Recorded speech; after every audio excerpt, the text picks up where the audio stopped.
Good morning everyone. आज हम करने वाले हैं 3 फरवरी 2024 की the Hindu plus the Indian express दोनों न्यूज़पेपर का एनालिसिस।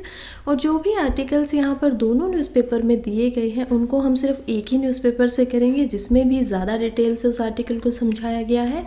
और इसके अलावा अगर किसी को जो ये वीडियो दिखाई दे रही है जिसमें मैंने सभी उन आर्टिकल्स को यहाँ पर इंक्लूड किया है जो भी यूपीएससी के सिलेबस के साथ रेलिवेंस रखते हैं, मेल जोल रखते हैं, तो आपको अगर इसका पीडीएफ भी चाहिए है तो आप कमेंट बॉक्स में दिए गए मेरे चैनल के लिंक को वहाँ से ज्वाइन कर लीजिए। ग्रुप में आप ज्वाइन हो जाएंगे लिंक से।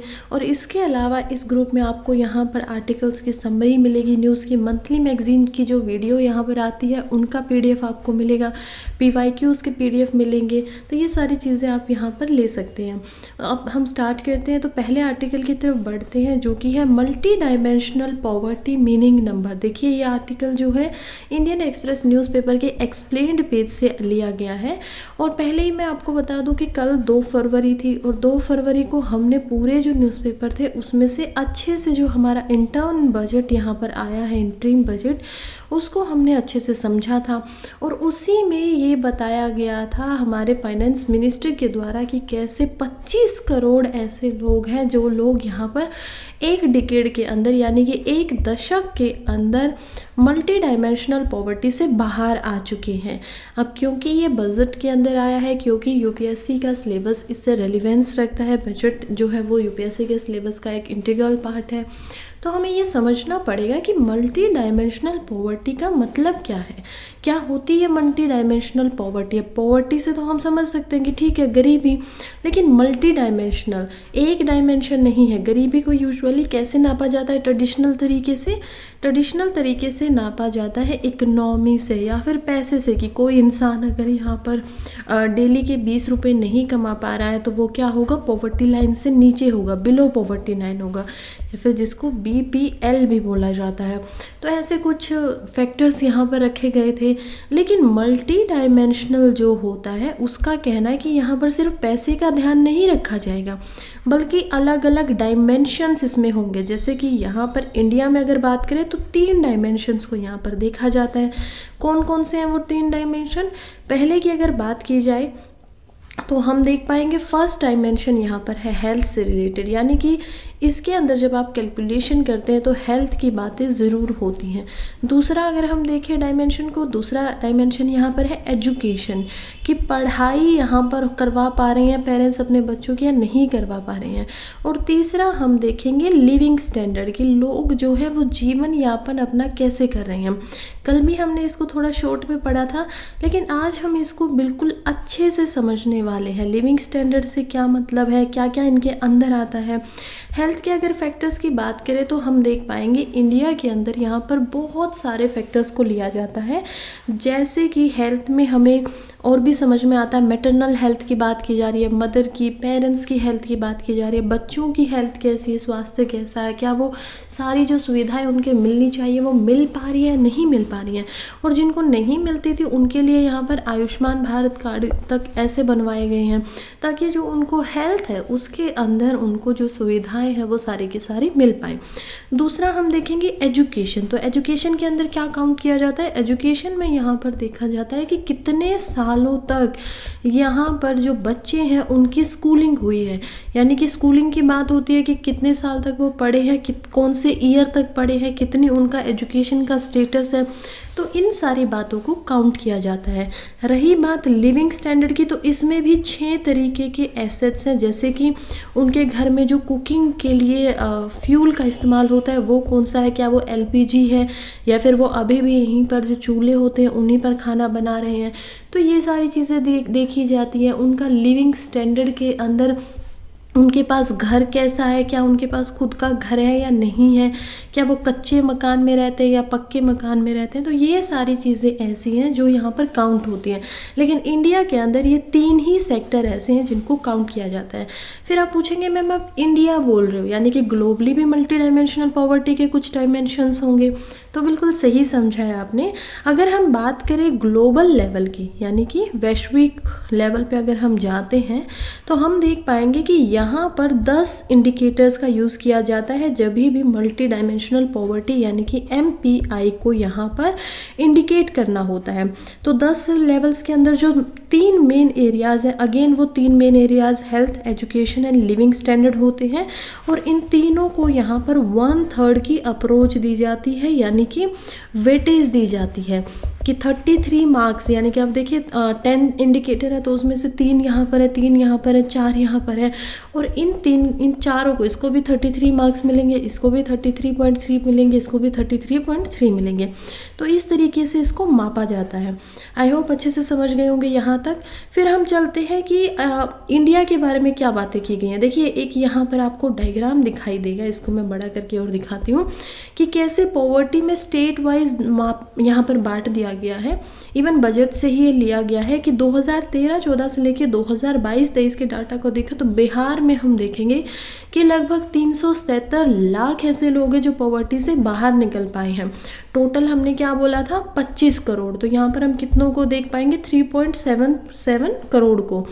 फिर हम देखेंगे मध्य प्रदेश में कि लगभग 2.3 करोड़ ऐसे लोग हैं जो बाहर आए। महाराष्ट्र के अंदर लगभग 1.5 करोड़, ओडिशा में भी हम देख पाएंगे 1 करोड़ से ऊपर है, राजस्थान में भी ऑलमोस्ट 2 करोड़ होने वाले हैं। यूपी में हम देखेंगे कि सबसे ज़्यादा नंबर है जो कि लगभग 6 करोड़ होने वाला है, या फिर 5 करोड़ 93 लाख ही है। और उसके बाद हम वेस्ट बंगाल में देखेंगे जो कि ऑलमोस्ट 2 करोड़ के आसपास है।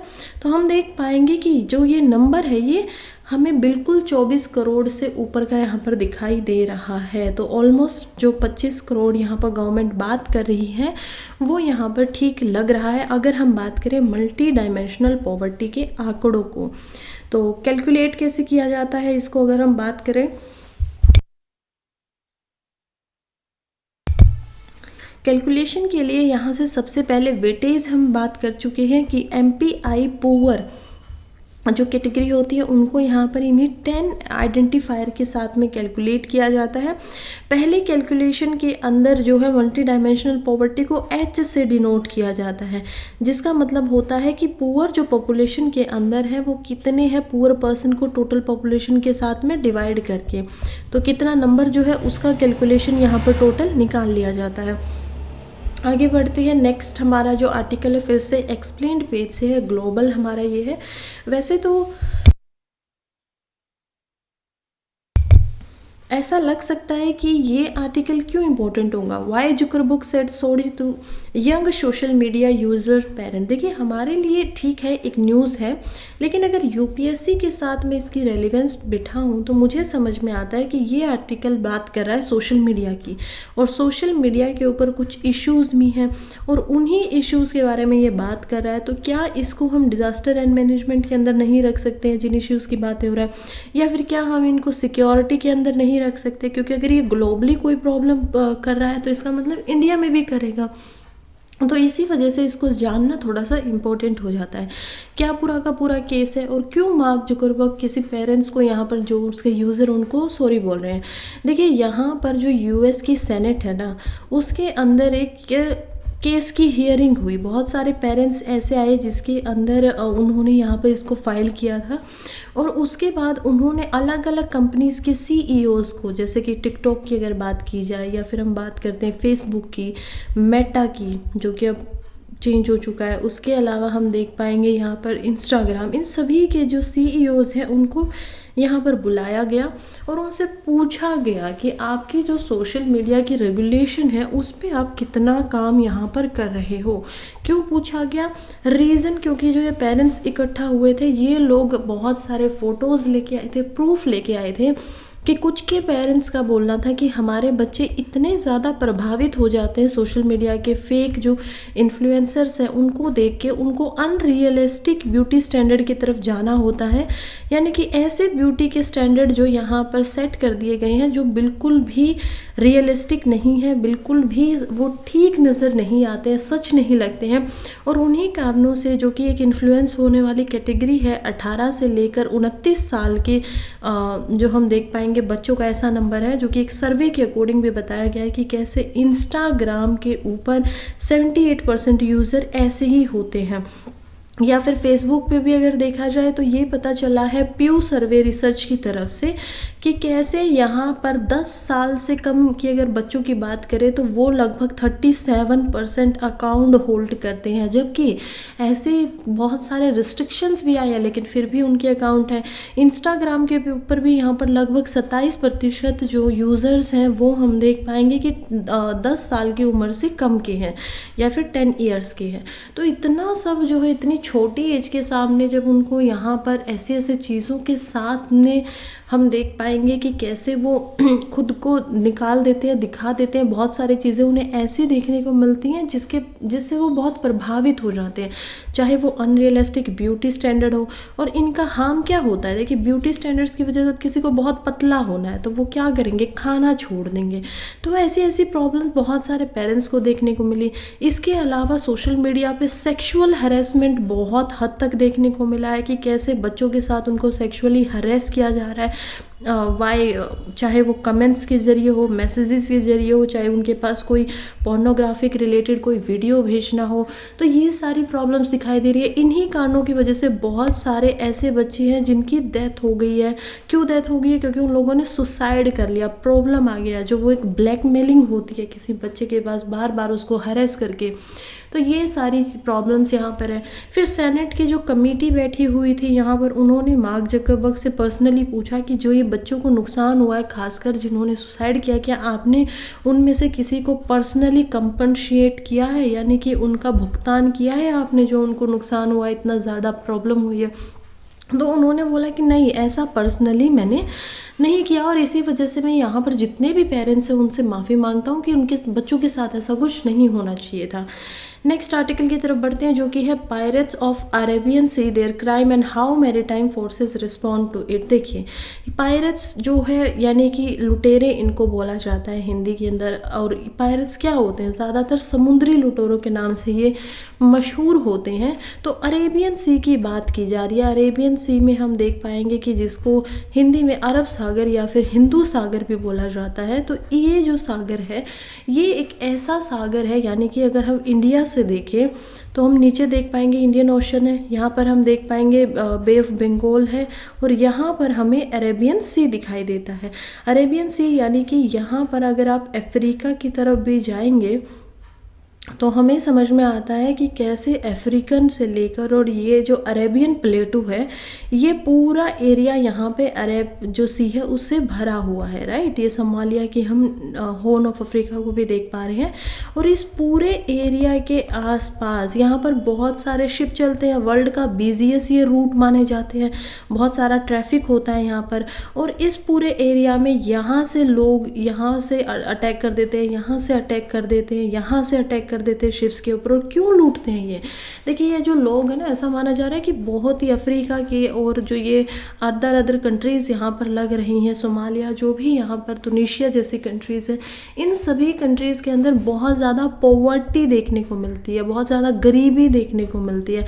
गवर्नेंस ठीक नहीं है, ढंग से इनको जो इनके लिए सुविधाएं होनी चाहिए वो सारी सुविधाएं इनको प्रोवाइड नहीं होती हैं, काम इनको नहीं मिल पाता है। तो जीवन को यापन करने के लिए बोल सकते हैं या फिर उस पॉवर्टी के जाल से निकलने के लिए ऐसा माना जा रहा है कि ये लोग यहाँ पर जो भी शिप्स आते हैं उनसे छोटी मोटी चोरियाँ कर लेते हैं, थेफ्ट कर देते हैं। कई बार ऐसा देखा गया है कि आर्म्ड यहाँ पर हाईजैक कर लिया गया है या फिर उनसे फिरौती मांगी गई है, रैंसम मांगी गई है। और ये जो छोटे शिप्स होते हैं ना यहाँ से जाते हैं, जिनके अंदर सिर्फ 5 से 6 ही क्रू मेंबर होते हैं, तो उनके जो क्रू मेंबर्स हैं उनको ऑलरेडी ये ऑर्डर मिला होता है। जिन्होंने शिप भेजा है वो नहीं चाहते हैं कि शिप के अंदर यहाँ कोई नुकसान हो, सामान को कोई नुकसान हो।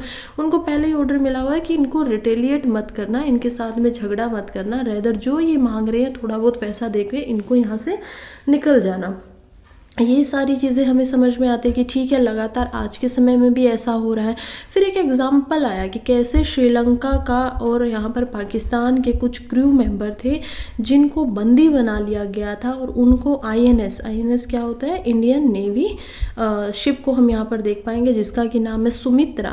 और सुमित्रा के जो हमारे कमांडो हैं वो लोग यहाँ पर जाते हैं इंडियन नेवी की तरफ से, और उनको रेस्क्यू कर कर लेकर आते हैं।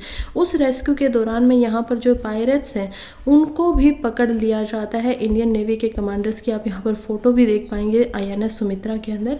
और फिर इनको पकड़कर अभी अपने पास में रखा गया है। अब आप बोलेंगे कि ठीक है, ये तो अच्छी बात है कि इंडियन नेवी यहाँ पर लगी हुई है, और भी बहुत ऐसी नेवीज़ होंगी जो यहाँ पर काम करती है। देखिए, पुलिस तो यहाँ पर काम करती ही है, यानी कि इस एरिया को सेफ बनाने की कोशिश कर ही रही है, लेकिन फिर भी ये वीक होती है, वीक मैरीटाइम सिक्योरिटी यहाँ पर देखी गई है, और इसी वजह से ये लोग बार बार ऐसा कुछ कर पाते हैं। Otherwise other areas of the world में जहाँ पर SIC है वहाँ पर तो ये सारी प्रॉब्लम्स नहीं दिखाई देती हैं। तो अब हम पूछेंगे कि ठीक है, प्रॉब्लम्स तो है, लेकिन अब इनको पकड़ लिया गया तो अब क्या होगा। अब इनको पकड़ लिया गया तो देखिए बहुत सारे लीगल इश्यूज़ है। ऐसा भी नहीं है कि आप इनको इंडिया के अंदर रख सकते हो, क्योंकि इंडिया के वाटर के अंदर तो ये आए नहीं थे। तो इनको वापस छोड़ भी दिया जाता है, तो इनके ऊपर ज़्यादा कुछ केसेस वगैरह नहीं होते हैं बड़ी मात्रा में, और गवर्नेंस नहीं होती। तो कई बार ये फिर से ऐसी ही हम देखेंगे कि प्रॉब्लमेटिक सिचुएशंस में फिर से दोबारा से काउंटर करने लग जाते हैं, आना शुरू कर देते हैं, एंटर कर लेते हैं। और जब तक कि लॉन्ग टर्म सॉल्यूशन नहीं निकाले जाएंगे, यानी कि इनके लिए कुछ सुधार नहीं होगा, रिफॉर्म्स नहीं किए जाएंगे इनके लाइफ के अंदर, या गवर्नेंस वगैरह जो है वो यहाँ पर नहीं ठीक तरीके से निभाई जाएगी इनकी होम कंट्री के अंदर, तब तक ये समस्या ऐसी बनी रहेंगी। नेक्स्ट आर्टिकल की तरफ बढ़ते हैं, जो कि है exam tribals ban polygamy fix marriage age UCC panel 2 Dhami. देखिए क्या हुआ है कि यहाँ पर UCC क्या होता है, यूनिफॉर्म सिविल कोड, जो कि article 44 of the Indian constitution के अंदर दिया गया है। अब इसको याद रखने का आसान तरीका है 44 क्या है, यूनिफॉर्मिटी दिखाई दे रही है, 4444 की यहाँ पर बात हो रही है। और यूनिफॉर्म का मतलब भी क्या होता है, यूनिफॉर्म का यहाँ पर मतलब होता है UCC में कि जितने भी कानून हैं वो इंडिया के हर सिटीजन के ऊपर एक ही तरीके से लगे। उसके अंदर जो इतने सारे पर्सनल कोड यहाँ पर बनाए गए हैं, जैसे कि हिंदू पर्सनल मैरिज एक्ट बना हुआ है, फिर मुस्लिम पर्सनल मैरिज एक्ट ऐसे ही है, फिर इनहेरिटेंस से रिलेटेड अलग अलग कानून है, फिर क्रिश्चियंस के अलग कानून है, सिख्स के अलग कानून है। तो चाहे वो शादी से रिलेटेड हो, चाहे वो प्रॉपर्टी से रिलेटेड हो, चाहे वो बहुत सारी चीज़ें ऐसी हैं जिनके ऊपर अलग अलग कानून अलग अलग रिलीजन के अकॉर्डिंग बनाए गए हैं। लेकिन गोवा एक ऐसी स्टेट था जो लगातार लगभग 19th सेंचुरी से ही UCC उसमें आई हुई थी। पुर्तगीज़ जो थे वो उसके अंदर इसको ले आए थे, और उसके बाद भी आज तक हम देख पाते हैं कि गोवा के अंदर ये कानून चल रहा था।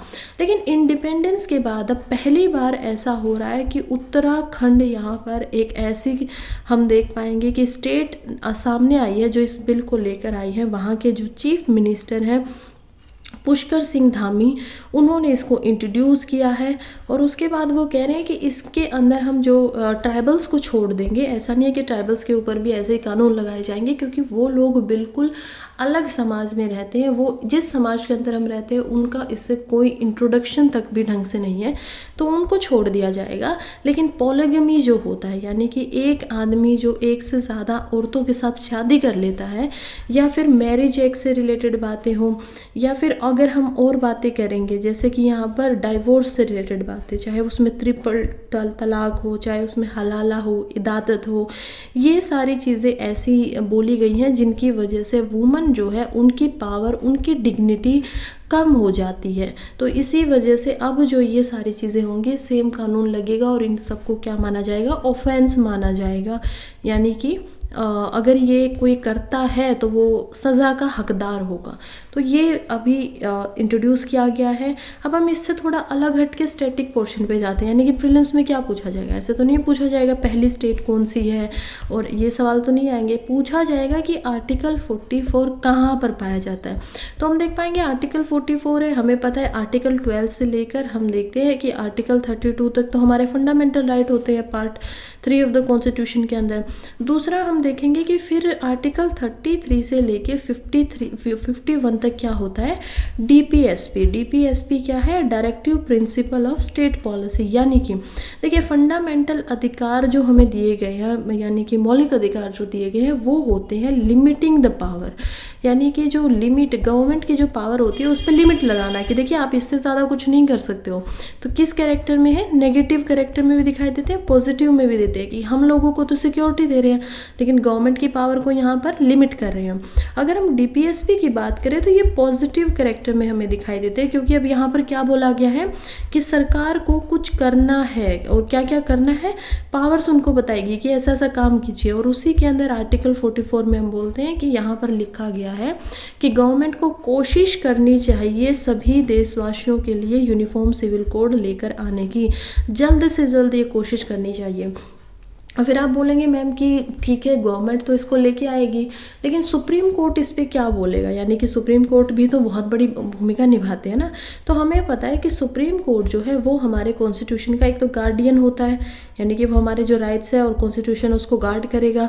दूसरा वो इंटरप्रिटेटर भी होता है, फाइनली जो उसने बोल दिया वो ही यहाँ पर लिखा हुआ माना जाएगा कॉन्स्टिट्यूशन के अंदर। तो ये सारे अधिकार होते हैं सुप्रीम कोर्ट के पास, और सुप्रीम कोर्ट के पास क्योंकि ये 44 आर्टिकल जो है वो यहीं पर लिखा गया है कॉन्स्टिट्यूशन में, तो ये इसको नकारे तो नहीं गए। यानी कि अगर प्रोसीजर के साथ ठीक ढंग से, जैसे कि किसी कानून को बनाने के लिए प्रोसीजर दिया होता है कि पहले आपको किसी एक हाउस के अंदर उसको इंट्रोड्यूस करना होगा, उससे पास करवाना पड़ेगा, फिर हम देखते हैं कि अदर हाउस में आपको भेजना पड़ेगा, फिर वो पास करेंगे तो प्रेसिडेंट के साइन करवाने पड़ेंगे, तब जाके कोई बिल यहाँ पर एक्ट बन पाएगा या कानून बन पाएगा। अगर ये प्रोसीजर कर दिया जाता है तो सुप्रीम कोर्ट इस पर कोई मनाही नहीं लेके आएगा। इसके अलावा सुप्रीम कोर्ट ने खुद बहुत बार बोला है, जैसे कि यहाँ पर शाह बानो जो केस हुआ था 1985 के अंदर हम देख पाएंगे, उसके अंदर सुप्रीम कोर्ट ने खुद बोला हुआ कि यूसीसी यहाँ पर लानी चाहिए। उसके बाद हम शायरा बानो केस को देखेंगे। शायरा बानो केस जो हुआ था 2017 का, बहुत रिसेंट केस है, उसके अंदर सुप्रीम कोर्ट ने बोला है कि यहाँ पर स्टेट को यूसीसी लेकर आना चाहिए, जिसमें ट्रिपल तलाक जो है यानी कि 3 तलाक जो होता है उसको अनकॉन्स्टिट्यूशनल घोषित कर दिया गया था या फिर एक तरीके से इलीगल बना दिया गया था। तो बहुत सारे ऐसे केस हैं, और भी आपको ऐसे केसेस के यहाँ पर मिल जाएंगे, एग्जांपल्स मिल जाएंगे जिसमें आप इनको देख सकते हैं, लेकिन एटलीस्ट ये 2 केस तो सबको याद रखने ही चाहिए। चलिए नेक्स्ट आर्टिकल की तरफ बढ़ते हैं जो कि है रियलिटी चेक फॉर बजट। देखिए आर्टिकल लिखा गया है हिमांशु जी के द्वारा, जो कि जेएनयू के अंदर जवाहरलाल नेहरू यूनिवर्सिटी दिल्ली में एक प्रोफेसर हैं, और इन्होंने बोला है कि करंट जो इकोनॉमिक स्टेटस है इंडिया के अंदर, क्या वो सही में जो बजट लेकर आए हैं उसको उसने झलकाया है या कुछ फ़ायदा उससे होने वाला है।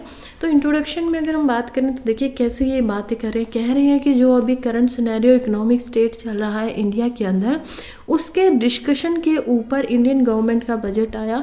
और सवाल ये उठता है, मेन सवाल क्या उठता है कि बजट जो है वो कहीं ना कहीं क्लियरिफाई करने में यहाँ पर फेल हो गया है कि अभी जो क्रूशियल हमारे इकोनॉमिक इशू है, आर्थिक जो हम देख पाएंगे इश्यूज है, समस्याएं दिखाई दे रही है, खास करके रूरल इकोनॉमी के अंदर, यानी कि ग्रामीण अर्थव्यवस्था जो है उसके अंदर जो प्रॉब्लम्स है। कल भी हम लोगों ने इसी आर्टिकल्स के ऊपर ऐसे ही आर्टिकल्स मेंस के लिए दिए गए थे, ये आर्टिकल भी हमारा मेंस के लिए इंपॉर्टेंट हो जाता है जीएस पेपर 3 में। और हमें कल भी समझ में आया था कि बहुत सारी सबसे बड़ी प्रॉब्लम्स जो है वो रूरल हमें दिखाई दे रही है, यानी कहीं ना कहीं ग्रामीण अर्थव्यवस्था जो है उसमें समस्याएं हैं, चाहे वो वेज से रिलेटेड समस्याएं हों, यानी कि वेज जो है वो स्टेगनेंट है, बढ़ नहीं रहे हैं, चाहे फिर हम देख पाएंगे कि इसके अलावा स्टेगनेशन और भी यहाँ पर हमें दिखाई दे रही है, चाहे एम्प्लॉयमेंट की बात हो रही हो, एग्रीकल्चर के अंदर डिक्लाइन जा रहा है, तो ये सारी समस्याएं दिखाई देती है। अब हम चलिए एक एक करके इनको समझते हैं। सबसे पहले कि रियल इशू क्या है। रियल इशू की अगर बात करें तो देखिए वैसे तो यहाँ पर गवर्नमेंट बहुत ऑप्टिमिस्टिक है, यानी कि बहुत ही ज़्यादा पॉजिटिव लाइट में दिखा रही है कि हमारी इंडिया की ग्रोथ देखो कितनी बढ़ रही है, पॉवर्टी कम हो रही है, गरीबी कम हो रही है। इसके अलावा इंडियन इकोनॉमी अगर हम ढंग से और थोड़ा सा अच्छे से एनालाइज करें इंडिया की इकोनॉमी को फ़िलहाल में, तो हमें ये दिखाई देता है कि कैसे इंडियन इकोनॉमी के अंदर फ़िलहाल कुछ महत्वपूर्ण समस्याएं दिखाई दे रही हैं। जैसे कि रूरल डिस्ट्रेस है, प्रॉब्लम दिखाई देती है। फिर प्राइवेट जो इन्वेस्टमेंट होना चाहिए, वो प्राइवेट इन्वेस्टमेंट भी थोड़ा डिक्लाइन की तरफ दिखाई दे रहा, कम होता जा रहा है। उसके अलावा हम देख पाएंगे कि जो एम्प्लॉयमेंट सेक्टर है उसमें भी सेटिस्फेक्शन नहीं है, यानी कि बहुत सारे ऐसे लोग हैं जो एम्प्लॉयमेंट चाहते हैं, सेटिस्फाई नहीं है, लेकिन एम्प्लॉयमेंट उनको नहीं मिल पा रहा, काम उनको नहीं मिल पा रहा है, बेरोज़गारी बढ़ रही है। और जो सबसे इम्पोर्टेंट चीज़ है, लैक ऑफ डाटा, यानी कि 2011 के बाद से ही यहाँ पर डाटा जो है उसकी कमी देखी जा रही है। सेंसस नहीं हुआ है, हर साल हमें पता है जनगणना जो है वो हर 10 साल के बाद में होती थी। स्टार्ट कब हुई थी हम देख पाएंगे 1881 से यहाँ पर स्टार्ट हो चुकी है, और उसके बाद हर साल ये जनगणना 10 साल के बाद होती थी। और अब जो होनी थी वो कब होनी थी 2021 में, लेकिन कोविड के चलते उसको डिले कर दिया गया। लेकिन अब 2024 आ चुका है और फिर भी जो जनगणना है उसको यहाँ पर नहीं करवाया जा रहा है गवर्नमेंट की तरफ से। और क्योंकि गवर्नमेंट की तरफ से ये जनगणना नहीं करवाई गई, तो आप चाहे कितने भी सर्वे कर लीजिए, एट द एंड जो आप पूरे ऑल इंडिया लेवल के ऊपर जो डाटा यहाँ पर सेंसस दे सकती है वो कोई भी सर्वे प्रोवाइड नहीं कर सकता है।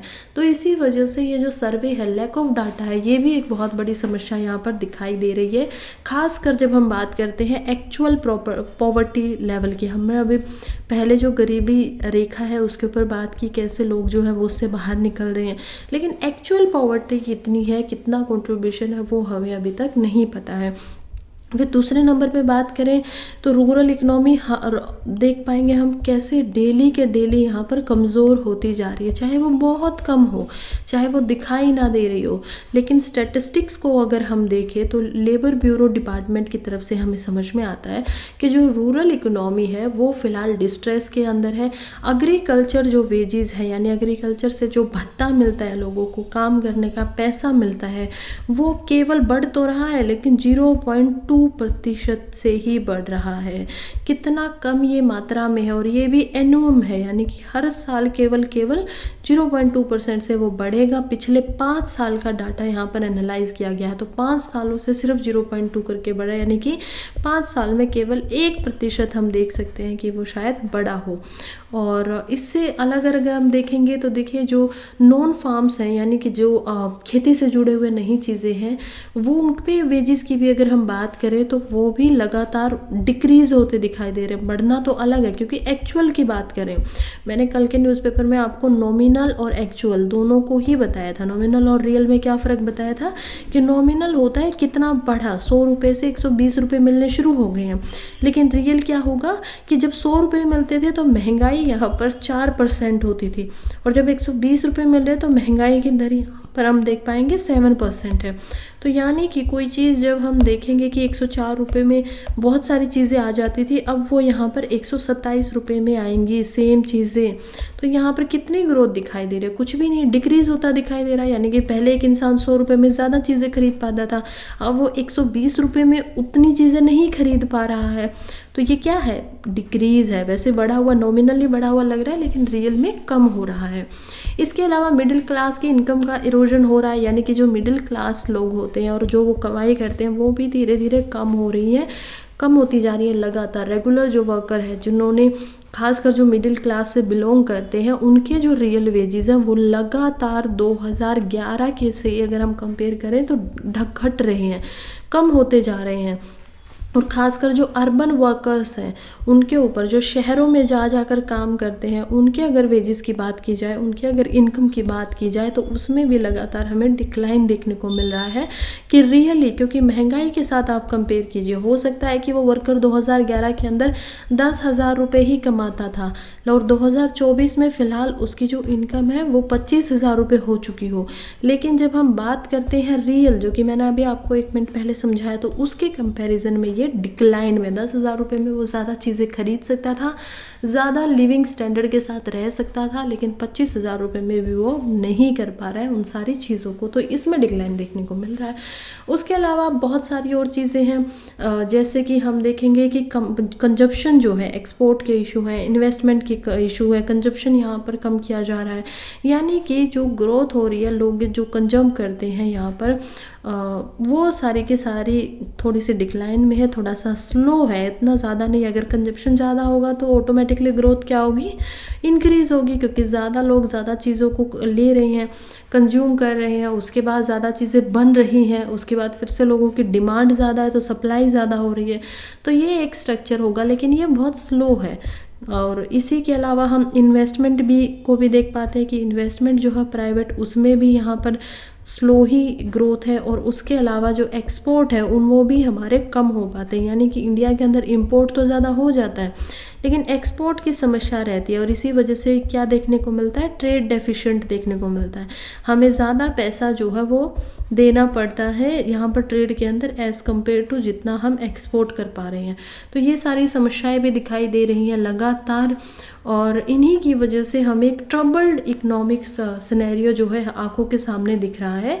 लेकिन लास्ट में उत्तर फिर से ये बोले कि इतनी समस्याएं होने के बाद भी जो करंट का बजट हमारी आंखों के सामने आया है वो फेल हो जा रहा है। वो इतने अच्छे से बता ही नहीं पा रहा है कि इंडिया की इकोनॉमी में प्रॉब्लम क्या है, ना ही उसके ऊपर कोई फ्यूचर के गवर्नेंस प्लान इन चीज़ों के ऊपर बनाए गए हैं। कुछ जगहों पर अच्छा काम किया है, जैसे कि इंफ्रास्ट्रक्चर के अंदर चाहे हम बात करें, लेकिन जो ये रूरल इकोनॉमी है इसके ऊपर या एग्रीकल्चर के ऊपर जो है हमें कोई भी यहाँ पर फ्यूचर का गवर्नेंस प्लान दिखाई नहीं दे रहा है बजट के अंदर। और जो स्पेंडिंग काट ली गई है, देखिए कुछ स्पेंडिंग जो है उसको कट किया है सोशल वेलफेयर प्लान्स के लिए हम देखेंगे, और कुछ जो स्पेंडिंग है जो काटी गई है वो यहाँ पर एग्रीकल्चर से काटी गई है। कल को अगर एग्रीकल्चर को हमें पता था कि जैसे कि एग्रीकल्चर में सब्सिडीज़ काट ली गई हैं फर्टिलाइज़र से, या फिर वोटर के जो वेजेस हैं उन सारी चीज़ों को, रूरल डेवलपमेंट से पैसा काटा गया है, जो पहले उनको अगर 100 मिलता था तो अब की बार उनको 90 ही दिया गया है। तो ये सारी चीज़ें हम देख पा रहे हैं, और ये इन्हीं कारणों की वजह से जो ये स्ट्रेस पहले ही है वो अब स्ट्रेस और बढ़ जाएगा। इनके ऊपर काम करने की ज़रूरत थी लेकिन काम तो किया नहीं गया, उल्टा उनसे और जो पहले पैसे मिलते थे वो भी कम कर दिए गए। तो अब इससे क्या होगा, जो स्ट्रेस है उनके ऊपर वो और ज़्यादा बढ़ जाएगा। तो इसी वजह से अब इसका सोल्यूशन क्या प्रोवाइड करना है। देखिए आप एज ए यूपीएससी एस्पिरेंट सिर्फ समस्या बता के भाग नहीं सकते हो पेपर से। जीएस पेपर 3 में अगर ये सवाल आएगा भी तो आपको इसका सोल्यूशन बताना होगा, और सोल्यूशन में हमें क्या बताना होगा कि ज़्यादा से ज़्यादा यहाँ पर फोकस जो होना चाहिए वो ह्यूमन कैपिटल के ऊपर होना चाहिए। आप ह्यूमन कैपिटल के ऊपर फोकस करो, इन्वेस्टमेंट करना क्रूशियल है, ना कि सिर्फ जॉब क्रिएशन। आप इन्वेस्टमेंट करो ह्यूमन कैपिटल के ऊपर, और ओवरऑल इकोनॉमी इससे ऑटोमेटिकली रिवाइव हो जाएगी। अब ह्यूमन कैपिटल इतना इंपॉर्टेंट है तो मैम ज़रा बता भी दीजिए ह्यूमन कैपिटल होता क्या है। तो चलिए समझते हैं कि ह्यूमन कैपिटल क्या है। देखिए ह्यूमन कैपिटल का मतलब होता है खास करके यानी कि लोगों के द्वारा क्रिएशन की हुई मनी की, उसमें हम बहुत सारी चीज़ों को काउंट करते हैं। जैसे कि सबसे पहले हम स्किल को यहाँ पर काउंट करेंगे, एजुकेशन को यहाँ पर काउंट रखा जाएगा। चलिए एक अच्छे से हम इसको बनाकर समझते हैं। तो हम बात कर रहे हैं ह्यूमन कैपिटल की, इसका सॉल्यूशन क्या हो सकता है। अब ह्यूमन कैपिटल एक ऐसा मेजरमेंट है जिसके अंदर बहुत सारी चीज़ों को यहाँ पर कैलकुलेट किया जाता है। जैसे कि स्किल्स के ऊपर इन्वेस्टमेंट किया जाए कि लोग जो हैं वो स्किल सीखें ताकि वो खुद ब खुद अपने पैसे जो हैं क्रिएशन कर सके। उसके अलावा एजुकेशन, ज़्यादा एजुकेशन होगी तो ज़्यादा अपॉर्चुनिटीज़ होंगी, राइट। उसके अलावा हम देखेंगे यहाँ पर थर्ड कैपेसिटी की, लेबर की कैपेसिटी क्या है, उसको क्या क्या एट्रीब्यूट्स मिल रहे हैं हमारी तरफ से। तो कैपेसिटी ऑफ लेबर के ऊपर भी यहाँ पर ध्यान दिया जाना चाहिए। और यही सारी चीज़ें हैं कि जब वो कैपेसिटी है, अर्निंग कैपेसिटी क्या है लेबर की, तो अर्निंग के ऊपर कितना वो लोग कमा सकते हैं और इसको कैसे इम्प्रूव किया जाए, कैसे और ज़्यादा बढ़ा दिया जाए। तो ये सारी चीज़ें यहाँ पर इंडिकेटर होती है ह्यूमन कैपिटल के बीच में। अब हम देखते हैं कि कैसे ये काम करेगा। मान लीजिए अगर आप इन्वेस्टमेंट करेगी सरकार यहाँ पर पढ़ाई के अंदर, एजुकेशन के अंदर मान लीजिए इन्वेस्ट करती है, स्किल्स के अंदर इन्वेस्ट करती है, तो जब वो ट्रेनिंग करवाएंगे तो ऑटोमेटिकली जो इंडिविजुअल है एक उसकी काम करने की क्षमता बढ़ जाएगी, एबिलिटी बढ़ जाएगी, जो जिस भी काम को करता है उसको परफॉर्म करने की। और ये चीज़ें क्या लेके आएंगी, हायर प्रोडक्टिविटी लेकर आएंगी। कोई भी स्किल अगर आपको आती है तो उससे जो उत्पादन है वो ऑटोमेटिकली हाई हो जाएगा, और इससे जो वर्कर्स है वो ज़्यादा गुड्स को, ज़्यादा जो चीज़ें हैं उनको प्रोड्यूस कर पाएंगे, ज़्यादा सर्विसेज दे पाएंगे सेम अमाउंट ऑफ टाइम में। अब किसी के पास स्किल नहीं है तो वो 8 घंटे काम कर रहा है बिना स्किल के काम के ऊपर ऐसे ही, और वो पूरा का पूरा यहाँ पर दिन के 100 रुपये कमा पा रहा है, 8 घंटों के 100 रुपये कमा पा रहा है। लेकिन अगर उसके पास स्किल है तो हम देख पाएंगे कि वो 8 घंटे के अंदर एक तो काम ज़्यादा कर पाएगा, सर्विस बेहतर दे पाएगा। आउटसोर्सिंग हमें पता है बहुत सारी कंट्रीज चीप लेबर के लिए करती है, और हो सकता है कि वो उस 8 घंटे की सर्विस के लिए यहाँ पर 100 रुपये की जगह 1000 रुपये कमा पाए। तो ये होता है स्किल का डिफरेंस, कि आपके अंदर कितनी स्किल है, कितनी एजुकेशन, और उसी के हिसाब से आपका जो लेवल है वो इकोनॉमी के अंदर वो यहाँ पर बढ़ता हुआ चला जाता है। फिर कह रहे हैं कि इनोवेशन पे ध्यान देना चाहिए, एंटरप्रेन्योरशिप पे। अगर आप ह्यूमन कैपिटल के अंदर इन्वेस्ट करेंगे इन सारे के सारे पैराडिगम्स के अंदर, तो ऑटोमेटिकली यहाँ पर इनोवेशन होने शुरू हो जाएंगे, लीड करेगा, क्योंकि लोगों के पास अच्छी एजुकेशन है तो अब वो नया नया चीज़ें सोचेंगे, एंटरप्रेन्योरशिप करेंगे। तो इसी वजह से एजुकेशन और जो ट्रेनिंग है वो इसमें काफ़ी ज़्यादा हेल्प कर सकता है लोगों को, कि वो नए नए आइडियाज़ को डेवलप करें, नया नया बिजनेस बनाए, नई नई जॉब क्रिएट करें, और इससे ऑटोमेटिकली क्या होगा, इकोनॉमिक ग्रोथ यहाँ पर प्रमोट हो जाएगी। फिर इससे हेल्थ बेनिफिट भी कुछ है। अगर आप जैसे कि मान लीजिए हेल्थ के अंदर ही आपने ह्यूमन कैपिटल के अंदर इन्वेस्ट कर दिया, तो इससे क्या होगा, हेल्दियर वर्कफोर्स होगा। यानी कि कोई इंसान कोई अगर वर्कफोर्स के ऊपर काम करने वाला है और वहाँ पर वो हेल्दी है तो उसकी प्रोडक्टिविटी बढ़ेगी, उससे वो ज़्यादा काम कर पाएगा। तो हेल्दियर वर्कर जो होगा वो ज़्यादा प्रोड्यूस करेगा एज़ कम्पेयर टू जो लेस हेल्दी काउंटर पार्ट उसका है। सोशल बेनिफिट्स अगर आप दे देंगे अब ह्यूमन कैपिटल के अंदर ही, तो एजुकेशन इंक्रीज होने से ऑलरेडी सोशल समाज की जो अंडरस्टैंडिंग है वो भी बढ़ेगी और लोगों के बीच में हार्मनी आएगी। अब क्योंकि शिक्षा जो है वो ज़्यादा बढ़ गई है तो वो बेफालतू के मुद्दों के ऊपर लड़ना छोड़ देंगे। अब उनको समाज में रहना अच्छे से आएगा, सोशल स्टेबिलिटी यहाँ पर हो सकती है। तो ये सारी चीज़ें क्या काम कर रही हैं, ऑटोमेटिकली इकोनॉमी के अंदर यहाँ पर एटमॉस्फेयर बना रही हैं। वो भी किस तरीके का एटमॉस्फेयर, कंड्यूसिव एटमॉस्फेयर, जो कि यहाँ पर ज़्यादा बेहतरी से काम करने वाला है। तो नेक्स्ट आर्टिकल की तरफ बढ़ते हैं जो कि है द फ्यूचर ऑफ वोटर। देखिए यहाँ पर ये आर्टिकल लिखा गया है मेनका गुरुस्वामी के द्वारा, जो कि सुप्रीम कोर्ट में एक एडवोकेट हैं, और ये कहती हैं कि कैसे एक लाइफ सस्टेनिंग नेचुरल रिसोर्स की तरह पानी काम करता है, जो कि हमारे जीवन को बचाता है। और उसके अलावा ह्यूमन सर्वाइवल के लिए, अगर ह्यूमन को यहाँ पर जीवन जीना है तो उसके लिए दिल की तरह काम कर रहा है यहाँ पर बिल्कुल पानी। लेकिन जैसे जैसे अर्बन जो हम देख रहे हैं माइग्रेशन बढ़ रहा है, क्लाइमेट चेंज हो रहा है, और इन कारणों की वजह से पानी स्केर्स हो रहा है। और स्केर्स का क्या मतलब होता है, कम होता जा रहा है। और जब पानी कम होता जा रहा है तो वो उसका जो राइज है, उसकी जो वैल्यू है, मूल्य है, वो भी यहाँ पर बढ़ते हुए दिखाई दे रहे हैं। कभी आपको जो 10 रुपये की बोतल मिलती थी वो आपको क्या मिलेगी, वाटर की बोतल 20 रुपये की। आज के टाइम पे इतनी है तो इससे ज़्यादा और भी ज़्यादा हो जाएगी आगे आने वाले टाइम में। तो ट्रीटिंग मतलब पानी को इतना प्योरली कि कमोडिटी की तरह इस्तेमाल करना, उसका ढंग से डिस्ट्रीब्यूशन हो पाए, हर किसी को पानी मिल पाए, ये सारी चीज़ें समस्याओं की तरह यहाँ पर अर्बन ही हमें दिखाई दे रही है। अर्बन एरिया में हम देख पाएंगे शहरी एरियाज़ के अंदर। फिर यहाँ पे एक एग्जाम्पल दिया है ऑथर ने कि पानी को ट्रेड किया जा रहा है, खासकर एक कमोडिटी की तरह। रिसेंटली एक कंपनी आई है सामने जो कि वाटर फ्यूचर के कॉन्ट्रैक्ट कर रही है। कह रही है कि फ्यूचर में क्योंकि पानी बहुत कम हो जाएगा ना, तो हम आपको पानी देंगे, आप आज हमें पैसा देते रहिए, आपको फ्यूचर में जितना वाटर चाहिए होगा हम आपको देंगे। इसका क्या मतलब है, इसका मतलब है कि ये जो ऑर्गेनाइजेशंस है जैसे कि यूनाइटेड नेशंस वगैरह की ऑर्गेनाइजेशन, उनके ऊपर ये प्रॉब्लम है। क्योंकि क्यों प्रॉब्लम दिखा रही है, क्रिटिक्स का बोलना है कि अगर आप वोटर को किसी ट्रेडिंग यहाँ पर मैकेनिज्म के अंदर डाल देंगे, किसी ऑर्गेनाइजेशन के अगर हाथों में वो चला जाएगा, तो आगे फ्यूचर में ऐसा हो सकता है कि जैसे आज के टाइम पे गोल्ड है, जैसे आज के टाइम पे ऑयल है, उसी तरीके से वोटर भी यहाँ पर इसी तरीके से ट्रेड होगा, इतना ही महंगा होगा, वनरेबल सेक्टर बन जाएगा इकोनॉमी का।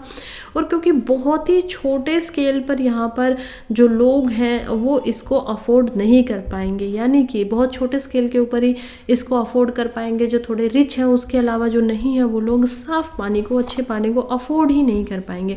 तो ये एक प्रॉब्लमेटिक सिचुएशन है। इसी वजह से किसी भी यहाँ पर प्राइवेट जो कंपनीज़ वगैरह हैं इनका ऐसा कोई रोल नहीं होना चाहिए कि वो पानी को ट्रेड कर सके, पानी को इस तरीके से बेच सकें। अब पॉइंट 2 की बात करते हैं। देखिए समझिए, एक पॉइंट हम समझ चुके हैं ट्रेडिंग वाटर की नहीं होनी चाहिए। अगर हम इंडिया के और ग्लोबल लेवल की बात करें कि पानी इतना हो कैसे सकता है, क्या पानी सच में इतना कम है, तो हम देख पाएंगे कि वर्ल्ड के वाटर डेवलपमेंट रिपोर्ट आई है, वो जो कि वर्ल्ड बैंक जो है वो इसको निकालता है। तो वर्ल्ड बैंक की तरफ से रिपोर्ट के अंदर ये बताया गया कि कैसे ग्लोबली जो है पानी अब बहुत ही ज़्यादा कम होता जा रहा है, हर जगह उसकी इंटेंसिटी जो है वो कम हो रही है। खासकर अगर इंडिया का ही मैं आपको एग्जांपल दूं तो इंडिया के अंदर वर्ल्ड की 18% पॉपुलेशन है, यानी कि 100 में से हर 18 लोग यहाँ पर रहते हैं, राइट। और फिलहाल पूरे वर्ल्ड में लगभग 800 बिलियन के तकरीबन हम देख पाएंगे पॉपुलेशन को। और इस पॉपुलेशन में से हमें ऑलमोस्ट 137 मिलियन कहाँ पर दिखाई देती है, बिलियन कहाँ पर दिखाई देती है, इंडिया के अंदर। तो ऑलमोस्ट 18% जो है इंडिया की पॉपुलेशन वो हम देख पाएंगे वर्ल्ड की पॉपुलेशन इंडिया में है, और केवल 4% ही वर्ल्ड का वोटर इंडिया में पाया जाता है, यानी कि 18% लोग हैं और उसमें से जितना पानी है वो केवल और केवल 4% है। तो वैसे ही बहुत कम है। और ये सारी चीज़ें अगर इसी तरीके से सेफ़ ड्रिंकिंग की बातें करते हैं तो वो इन्हीं कारणों की वजह से इंडिया में चैलेंज बना हुआ है कि पॉपुलेशन रेट ज़्यादा है, वोटर रेट यहाँ पर कम है। फिर कॉन्स्टिट्यूशन के हिसाब से देखिए तो कुछ कॉन्स्टिट्यूशन ने सेफ गार्ड किए हुए हैं। जैसे इंडिया के कॉन्स्टिट्यूशन की बात करें, खासकर पर्टिकुलरली आर्टिकल 262 यानी कि 262 जो हमारा आर्टिकल है उसकी अगर बात करें तो वो बताता है inter state water dispute act के बारे में। ये एक्ट कब आया था, 1956 में आया था। और ये कहता है कि वोटर से रिलेटेड जो भी प्रॉब्लम्स होंगी उनके डिस्प्यूट्स को यहाँ पर सोल्व किया जाएगा। कौन करता है, यहाँ पर इंटर वाटर काउंसिल होती है जिसको हेड किया जाता है प्राइम मिनिस्टर के द्वारा। यानी कि हर स्टेट में, बहुत सारी ऐसे स्टेट्स हैं जिनमें किसी नदी के पानी को लेकर यहाँ पर डिस्प्यूट होता रहता है। ऊपर वाली जो स्टेट है जिनकी लोकेशन थोड़ी ऊपर या पहले आ जाती है वो ज़्यादा पानी को ले लेते हैं, तो नीचे वाली स्टेट्स के लिए वो पानी ज़्यादा नहीं बचता है और इसी वजह से डिस्प्यूट हो जाते हैं, प्रॉब्लम हो जाती हैं। तो इन्हीं कारणों की वजह से क्या सामने आता है, यहाँ पर जाना पड़ता है कि आप लोग क्या करिए, सुप्रीम कोर्ट में जाइए या फिर आप इंटर वाटर डिस्प्यूट के अंदर जाइए। तो ये सारी प्रॉब्लम ऑटोमेटिकली पहले से ही दिखाई दे रही है, लेकिन कॉन्स्टिट्यूशन में आर्टिकल 269 के अंदर इसका सॉल्यूशन दिया है, या फिर आर्टिकल 39 के अंदर भी कॉन्स्टिट्यूशन बात करता है कि पानी को एक मटेरियल रिसोर्स की तरह रखना चाहिए और जो सभी के कॉमन गुड के काम आए, यानी कि सभी के लिए होना चाहिए। ऐसा नहीं होना चाहिए कि कोई लोग इसके ऊपर हक जमा कर बैठ जाए, कहीं नहीं हम इसको बेचेंगे, हम नहीं देंगे क्योंकि हमारे यहाँ से निकल रहा है तो हम इसी पे इसको रोक लेंगे। ऐसा नहीं होना चाहिए, कॉमन गुड रखिए।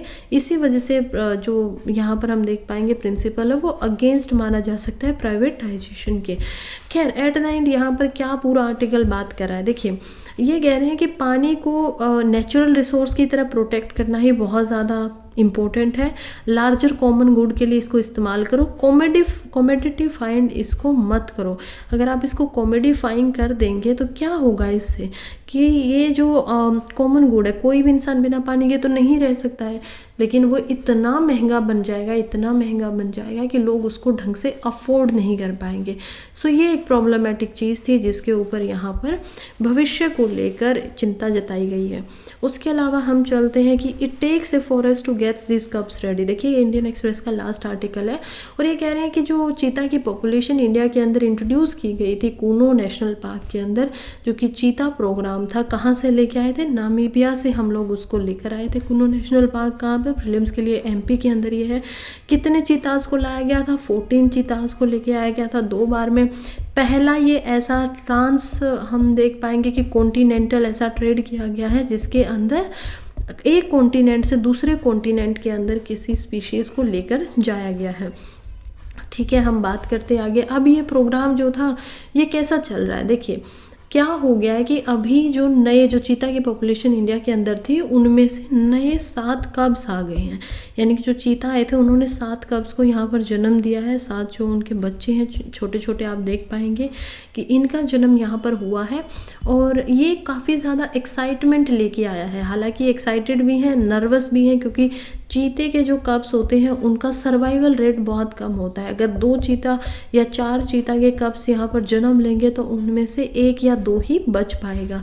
तो ऐसे भी बहुत सारी प्रॉब्लम, उनका ध्यान रखना बहुत इंपॉर्टेंट हो जाता है, खास करके कब्स के सर्वाइवल को लेकर अभी आने वाले जो समर मंथ्स हैं उनमें और ज़्यादा चिंता हो रही है। पहले भी हमने देखा कि जो मॉनिटरिंग के लिए उनके गले के ऊपर पट्टे बांधे हुए थे ताकि उनकी मॉनिटरिंग हो सके, उनकी वजह से जब गर्मी थी तो वो गर्मी में जब इनका फर आया यहाँ पर, क्योंकि अफ्रीका में क्या होता है जब हमारे यहाँ पर उतनी ज़्यादा समर नहीं है, हमारे यहाँ बहुत ज़्यादा गर्मी है, तो उनके टाइम पे उधर थोड़ी थोड़ी सी ठंड होनी शुरू हो जाती है और उसी वजह से क्योंकि ये उसी एनवायरनमेंट में रहे हैं तो इनके गर्दन के आसपास फर आने शुरू हो जाते हैं, बाल आने शुरू हो जाते हैं, जिसकी वजह से पहले ही बहुत गर्मी थी और मॉनिटरिंग की वजह से उसकी और ज़्यादा गर्मी की वजह से उनकी डेथ हो गई थी।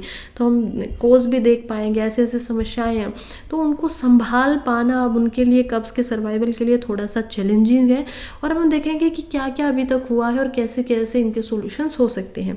जैसे कि कब नर्चरिंग के एफर्ट किए जा रहे हैं, देखिए जो टीम है कूनो के अंदर वो कॉन्स्टिटेंट लगातार लगी हुई है एफर्ट्स करने में, प्रयास करने के अंदर कि जो कब्स हैं उनके वेलबींग का ध्यान रखा जा सके, उनको यहाँ पर अच्छे से मेंटेन किया जा सके, मॉनिटर किया जा सके, जो भी डेंस के अंदर जिनकी भी यहाँ पर जन्म होता है हेल्दी उनको बना के रखें, सेफ उनको बना के रखा जाए। तो लगातार वो इस काम में लगे हुए हैं। फिर यहाँ पर अगला सवाल आता है कि अब कैपिटिविटी से, अभी तो इन लोगों को क्या रखा हुआ है, कैपिटिव बना के रखा हुआ है, एक जगह के अंदर, एक डेंस के अंदर या फिर एक जाल जो है उसके अंदर बंदी बना के रखा हुआ है। इसके बाद इनको वाइल्ड में छोड़ना पड़ेगा, राइट। जैसे कि आप यहाँ पर फॉरेस्ट इंस्पेक्टर्स को देख सकते हैं कि वाइल्ड के अंदर ये लोग मॉनिटरिंग कर रहे हैं। तो जब अब इनको वाइल्ड में छोड़ना होगा, खुले में छोड़ना होगा, तब क्या होगा, जो चीतास को हम ट्रांसलोकेट करके साउथ अफ्रीका से लेके आए थे, नामीबिया से भी लेकर आए थे, उनको इवेंचुअली वाइल्ड के अंदर रिलीज़ कर दिया गया है। लेकिन अब जो ये नए चीतास यहाँ पर जन्म लिए, इनके लिए भी सोचा जा रहा है कि नए एनवायरनमेंट के अंदर ग्रेजुअली धीरे धीरे करके इनको छोड़ा जाएगा, सारी चीज़ों का ध्यान रखा जाएगा, कोई भी प्रॉब्लम यहाँ पर ना आए, इन बातों के ऊपर ध्यान दिया जाएगा। फिर हम देखते हैं कि इंडोर इनक्लोजर का भी अभी यूज़ किया जा रहा है। जैसे कि सबसे पहले जब चीतास को लेकर आए थे तो उनको लार्ज इंडोर इनक्लोजर के अंदर रखा गया था, ओवर टाइम उनको आउटडोर में भेज दिया गया था, बाहर के एनवायरनमेंट के पास भेज दिया गया था। ऐसे ही अब इन कैप्स के साथ भी होगा कि कैसे इनको पहले लार्ज जो है इंडोर इनक्लोजर में रखा जाएगा ताकि वो कंफर्टेबल हो सके और उसके बाद उनको धीरे धीरे करके नेचुरल हैबिटेट्स जिनमें इनको रहना चाहिए वाइल्ड के अंदर, जंगल के अंदर, उसके अंदर उनको छोड़ दिया जाएगा। फिर इसके बाद चीता को मॉनिटरिंग किया जाएगा। जैसे कि खासकर जो पार्क अथॉरिटी है वो काफ़ी क्लोज आई यहाँ पर रखने वाली है चीता की प्रोग्रेस के ऊपर। मॉनिटरिंग के बहुत सारे टेक्निक्स का इस्तेमाल किया जाएगा, जैसे कि हम ऑलरेडी देख सकते हैं कि इनके पैरों में लगा दिया जाता है, ड्रोन्स का इस्तेमाल किया जाता है इनके ऊपर नज़र रखने को, या फिर जो इनके पाव्स होते हैं, इनके जो पैर होते हैं उनके निशान कहाँ कहाँ पर है, उन सारी चीज़ों का इस्तेमाल किया जाता है। तो बहुत सारी मॉनिटरिंग की टेक्निक्स है जिनकी साथ में इनके ऊपर यहाँ पर नज़र रखी जाएगी। इनके हेल्थ स्टेटस के ऊपर हमेशा ध्यान रखा जाएगा कि ये ठीक से काम कर रहे हैं या नहीं कर रहे हैं। बिहेवियरल पैटर्न, कैसा बिहेवियर फ़िलहाल उनकी तरफ से आ रहा है, तो इन सारी चीज़ों के ऊपर नज़र रखनी बहुत इंपॉर्टेंट हो जाती है। फिर सेफ्टी और नरिशमेंट, देखिए पोषण की यहाँ पर बहुत ज़रूरत है क्योंकि ये बच्चे हैं, तो इनका नरिशमेंट का ध्यान रखना बहुत ज़रूरी है। तो इसी वजह से अथॉरिटीज़ ने इंश्योर किया है कि चीता की पॉपुलेशन यहाँ पर सेफ रह सके उतना ही उनके सामने, क्योंकि वो एक प्रेडेटर है तो उनका शिकार भी उनके सामने रखना होगा। एडिक्वेट जो फूड होता है, यानी कि उचित मात्रा में उनको जितना यहाँ पर फूड मिलना चाहिए उसका ध्यान रखना होगा ताकि वो ढंग से ग्रो कर सके, अच्छे से क्या हो सके, बड़े हो सके। तो इन सारी बातों के लिए भी यहाँ पर उचित जो मेजर्स हैं, एडिकेट मेजर्स हैं, उनको लेना पड़ेगा।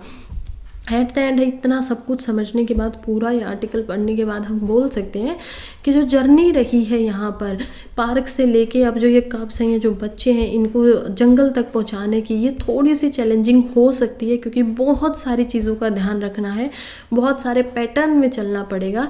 लेकिन अगर प्लानिंग ठीक से की जाए और उसके बाद नर्चरिंग ढंग से हो, मॉनिटरिंग अगर सिस्टमेटिकली हो जाए, तो सारी के सारी जो कूनों के अंदर सेफ्टी मेजर्स का इस्तेमाल रख के ये बच्चों को अच्छे से सेफली यहाँ पर रखा जा सकता है और चीता की पॉपुलेशन को दोबारा से इंडिया के अंदर अच्छे से बनाया जा सकता है। नेक्स्ट आर्टिकल की तरफ बढ़ते हैं, जो कि द हिंदू न्यूज़पेपर यहाँ से शुरू हो जाता है हमारा। फर्स्ट पेज पे ये आर्टिकल आया हुआ है, बोल रहे हैं Champai Soren sworn in 12th CM of Jharkhand. क्यों बोला जा रहा है ऐसा? देखिए क्या हुआ है, अभी झारखंड के अंदर जो झारखंड के पहले यहाँ पर सीएम होते थे, चीफ मिनिस्टर होते थे, उनको हेमंत सोरेन उनका नाम था, और इन हेमंत सोरेन को यहाँ पर गिरफ्तार कर लिया गया है। किसके द्वारा गिरफ्तार कर लिया गया है? पुलिस के द्वारा। क्यों किया गया है? क्योंकि इनके ऊपर इन्फोर्समेंट डायरेक्टरेट ईडी जो होते हैं उन्होंने केस बनाया है मनी लॉन्ड्रिंग का, यानी कि इन्होंने एक तो मनी लॉन्ड्रिंग की है, काले धन को यहाँ पर सफ़ेद करके कोशिश की है दिखाने की, गलत वेज से कुछ पैसा कमाया और फिर उसको दिखाया। दूसरा हम देख पाएंगे कि इनके ऊपर और भी बहुत सारे केसेस जो है रिलेटेड की इन्होंने कुछ चीज़ों को छुपाया है, तो सीक्रेसी रखने के लिए भी इन पे लगाया गया है। तो ईडी जब इन सारी चीज़ों को प्रूव कर देते हैं उसके बाद इनको बोला जाता है कि आप रिज़ाइन करिए, और इन्होंने कल रिज़ाइन किया है, गवर्नर को अपना रिज़ाइन दिया, और उसके बाद में हम देख पाएंगे कि अब गवर्नर के ऊपर बात आ जाती है। अब आप स्टैटिक पोर्शन में जाइए, जब भी किसी स्टेट के अंदर अगर मान लीजिए कोई उसका जो लीडर है वो स्टेट असेंबली के अंदर क्या करता है, रिज़ाइन कर देता है, तो गवर्नर को देखना होता है कि अब गवर्नमेंट कैसे बनानी है। गवर्नर देखेगा क्या कोई लीडर ऑफ अपोजिशन है या फिर क्या कोई और है जिसके पास लीडर के पास मेजोरिटी है। अगर किसी के पास मेजोरिटी नहीं भी है तो क्या वो मेजोरिटी के लिए टाइम मांग रहा है कि मुझे इतने दिन का टाइम दीजिए, 10 दिन का, 15 दिन का, मैं आपको मेजोरिटी प्रूव करके दिखाऊंगा। तो ये सारी चीज़ें मायने रखती हैं। तो इसी वजह से रिज़ाइन जो वो गवर्नर को दिया गया, और उसके बाद में गवर्नर ने, जो फिलहाल यहाँ के ट्रांसपोर्ट के मिनिस्टर रह चुके हैं चंपाई सोरेन, उनको यहाँ पर नया चीफ मिनिस्टर ऑफ झारखंड बना दिया है। नेक्स्ट हम चलते हैं, जो कि है पॉपुलेशन प्रायोरिटीज़। देखिए क्या बातें की जा रही हैं कि इंडिया के अंदर ये कह रहे हैं no survey can substitute the census yet to be conducted for this decade. अभी इस डिकेड 2021 के अंदर, पहले भी एक आर्टिकल एडिटोरियल के अंदर इंडियन एक्सप्रेस में हम देख चुके हैं कि लैक ऑफ डाटा पे बात की गई थी कि डाटा जो है वो कम है।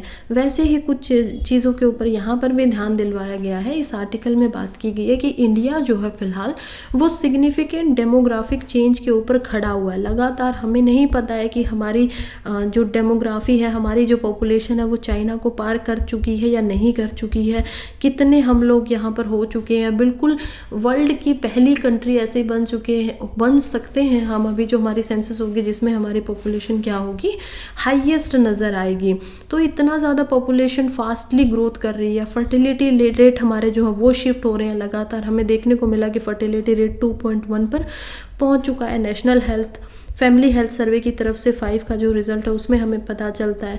तो ये समझ में ही नहीं आ रहा है कि सही में लाइफ एक्सपेक्टेंसी इतनी ज़्यादा बढ़ रही है कि अभी तक डाटा जो है फुल्ली हमारे पास नहीं है। तो उसको डाटा को फ़िलहाल फुल्ली लेना बहुत इंपॉर्टेंट हो जाता है। खास करके अब जब union finance minister Nirmala Sitharaman जब अपनी स्पीच देते हैं, इंटरिम बजट स्पीच जो उनके द्वारा दी गई, उसमें उन्होंने इंडिकेट किया कि कैसे एक हाई पावर्ड कमेटी बिठाई जाएगी, क्योंकि चैलेंजेस यहाँ पर आ रहे हैं सेंसस को लेके, पॉपुलेशन की गणना को लेकर, उस चैलेंजेस के ऊपर देखा जाएगा। इस कॉन्टेक्स्ट में बार बार फिर वो क्यों पोस्टपोन किया जा रहे हैं, जो डिसेंनियलियन सेंसस यहाँ पर होनी चाहिए थी, और पॉपुलेशन की प्रायोरिटीज़ को यहाँ पर ध्यान रखा जाएगा।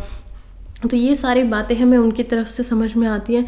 फिर हम बात करें फर्टिलिटी रेट ट्रेजेक्टरी की कि अभी तक क्या था, तो इंडिया मोस्ट पॉपुलस कंट्री फिलहाल as a sample registration survey system statistical report 2020 के अकॉर्डिंग मान ली गई है। और इवन जो नेशनल फैमिली हेल्थ सर्वे है 2019-21 में जो होता है, वो भी इंडिया में बताता है कि इंडिया का जो फर्टिलिटी रेट है, यानी कि इंडिया में जो बच्चे हो रहे हैं, वो भी डाउन जा रहा है 2019 से।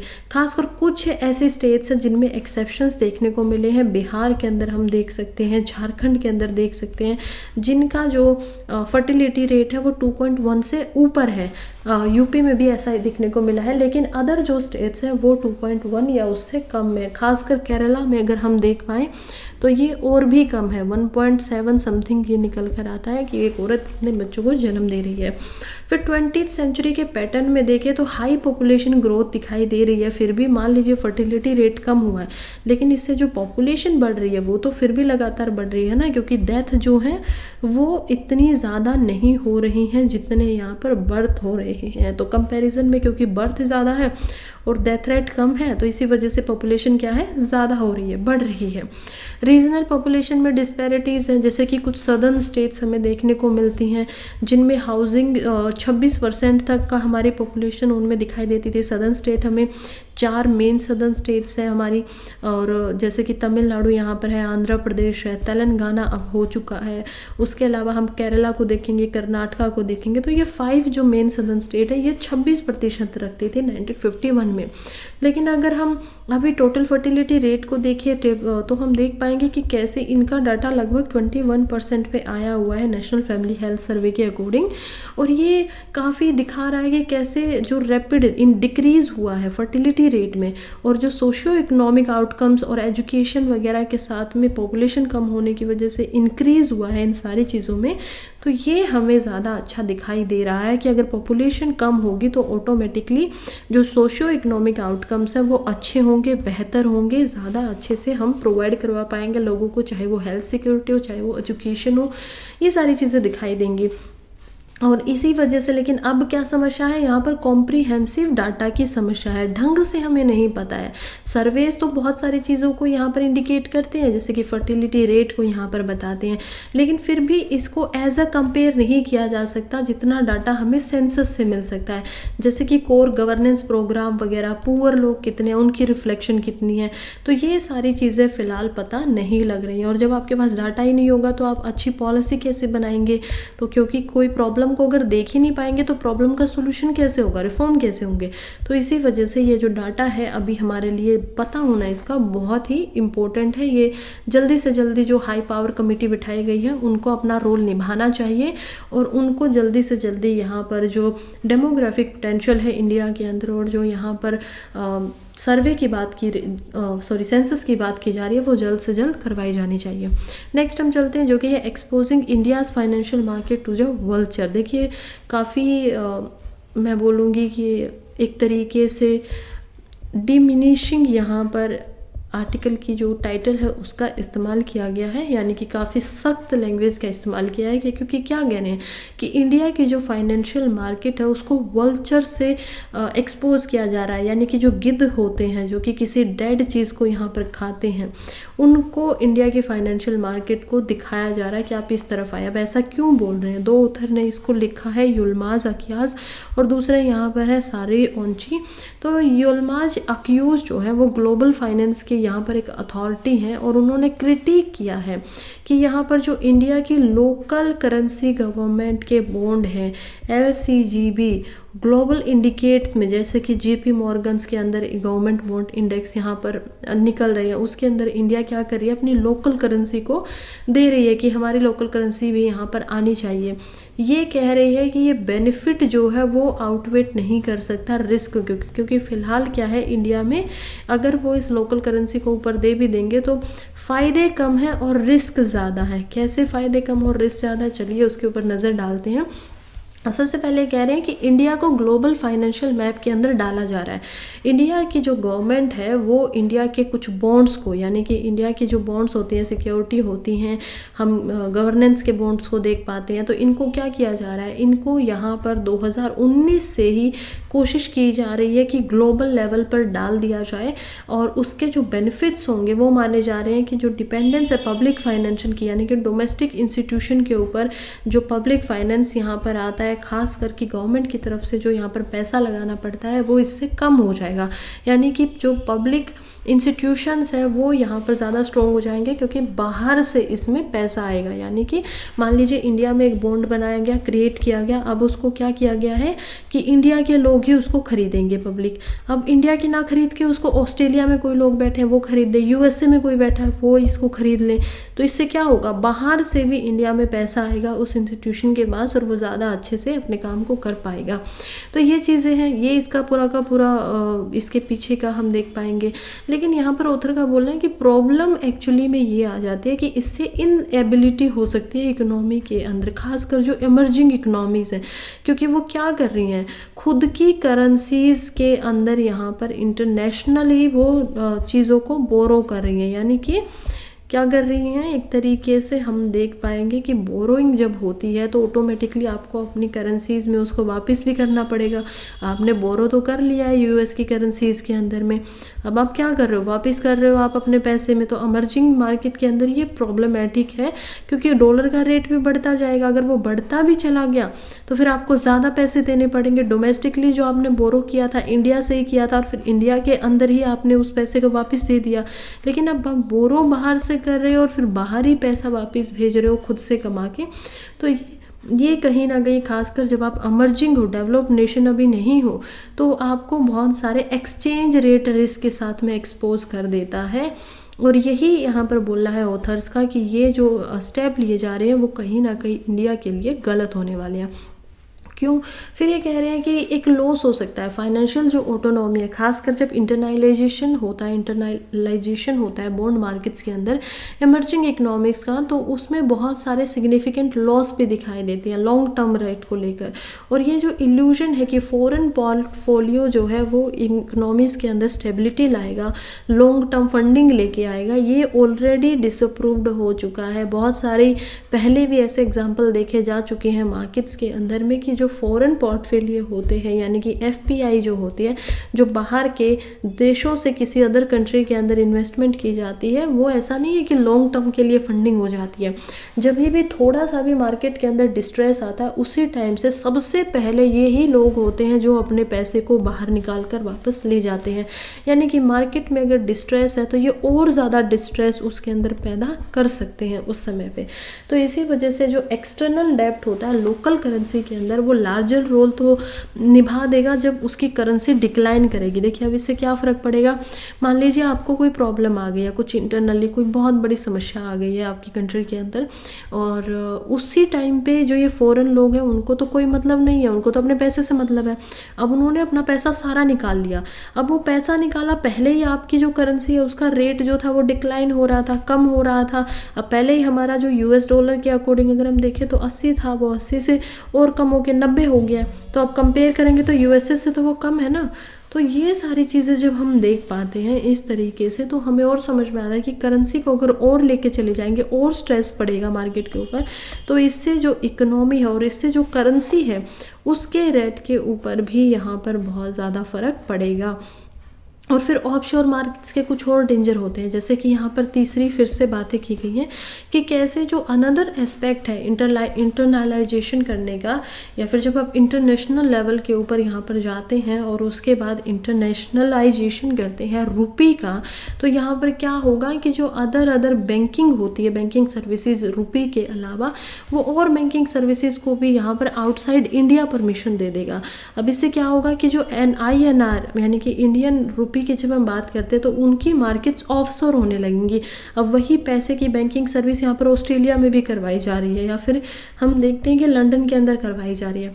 तो इससे क्या होगा, इससे जो करेंसी है उसमें स्पेकुलेशन और इनस्टेबिलिटी यहाँ पर बार बार देखने को मिलेगी। तो ये एक तरीके से अच्छी बात नहीं होगी इंडिया के लिए कि बार बार उसकी करेंसी के अंदर अस्थिरता दिखाई दे, कभी वो यूएस डॉलर के आसपास चली जाए, कभी उससे एकदम से बहुत नीचे आ जाए। तो इससे जो और इन्वेस्टर होते हैं उनका करेंसी से भरोसा उठेगा। बार बार जो ये हम फ्लक्चुएशन देखेंगे, इससे क्या होगा कि ट्रस्ट डेफिशिएंट हो जाएगा लोगों का, और मार्केट के अंदर भी रिस्क जो है वो ज़्यादा लोगों का हो जाएगा, क्योंकि डोमेस्टिकली भी नहीं पता होगा कि कब यहाँ से मार्केट डिक्रीज़ हो जाएगी, कब इंक्रीज़ हो जाएगी, कब हमें नुकसान हो जाएगा, कब फ़ायदा होगा। तो ये रिस्क इससे बहुत ज़्यादा बढ़ेंगे। तो इसी वजह से यहाँ पर दोनों ही ऑथर का बोलना है कि कैसे जो इंटरनलाइजेशन हो रहा है यहाँ पर, वो बॉन्ड मार्केट के अंदर और करेंसीज के अंदर वो एमर्जिंग जो उभरती हुई इकनॉमीज है, जैसे कि इंडिया को वो विन विन सिचुएशन माना जाता है, देखा जाता है कि ये बहुत अच्छा है। लेकिन जब आप इसको एक्नॉलेज करते हो, जब आप इसके रिस्क इसके साथ देखते हो कि ये तो अच्छा है कि आपके पास पैसा आ रहा है, लेकिन इसके साथ साथ प्रॉब्लम्स क्या क्या सामने आएंगी, तब समझ में आता है कि ये प्रोसेस प्रोसेस काफ़ी कंसर्निंग है, काफ़ी चिंताजनक है। और ख़ासकर जब इसका अनस्टेबल नेचर की बात करते हैं इंटरनेशनल फाइनेंशियल मार्केट्स के अंदर, कैसे वहाँ पर भी प्रॉब्लम होती है, रेट इनस्टेबल रहते हैं, अस्थिरता ज़्यादा दिखाई देती है, बूम बस साइकिल्स होता है कैपिटल फ्लोज के अंदर। तो ये सब देखने के बाद में बहुत ही ज़्यादा केयरफुल, बहुत ही ज़्यादा ध्यान से यहाँ पर पॉलिसीज़ बननी चाहिए जो फाइनेंशियल इंटीग्रिटीज़ के ऊपर यहाँ पर काम करे। और एक लेसन लेना चाहिए, जो पहले ऐसे एपिसोड हो चुके हैं एवरेजिंग एंड इकोनॉमिक्स के साथ में, चाहे फिर तुर्की जैसे देशों की बात हो या फिर मलेशिया जैसे देशों की बात हो, जिन दोनों देशों ने ऐसे सीवियर फाइनेंशियल प्रॉब्लम्स को झेला है जब उन्होंने अपनी करेंसी को बाहर के मार्केट्स में प्रेजेंट किया है।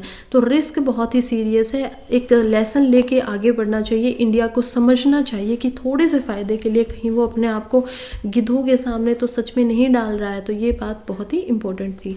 लास्ट आर्टिकल की तरफ बढ़ते हैं आज, जो कि है KYC फंड लॉन्ड्रिंग कंसर्न। देखिए पेटीएम को बैन कर दिया गया है, और क्यों बैन किया गया है, क्योंकि यहाँ पर माना जा रहा है कि KYC से रिलेटेड, KYC क्या होता है, नो योर कस्टमर।